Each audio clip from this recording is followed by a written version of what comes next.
Let's go to Declan Garvey from Harvard, who has a question for Kellyanne.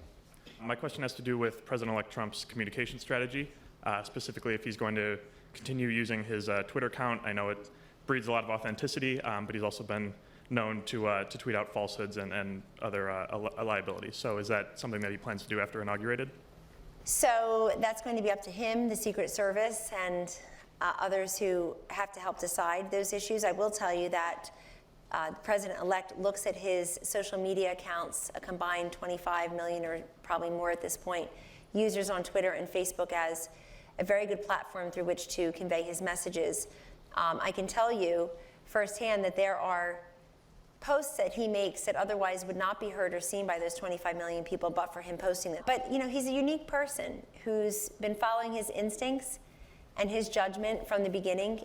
I think one of the points that I think we'd all be interested in hearing is, in the last week, he tweeted that there were millions of fraudulent votes. There's no evidence that there were millions of fraudulent votes. I don't doubt that there were some fraudulent votes, there always are, but the idea that the only reason Hillary Clinton won the popular vote is because of millions of fraudulent votes is not true. And then when CNN reported on that, he started retweeting people criticizing Jeff Zeleny, our reporter, including a 16-year-old boy. And I think the question arises in a room full of people who want President-elect Trump to succeed, who want him to realize a vision where there are more jobs coming into this country, where you do achieve so much of what you want to achieve. Is that really presidential behavior?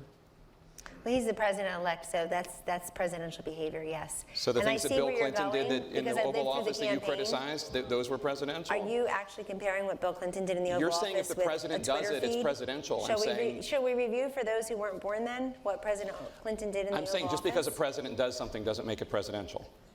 Yes, I wasn't saying otherwise. But the fact is, this man is now president of the United States, and he's tackling very big issues, the ones that he campaigned on and the ones that he will execute through his first 100-day plan.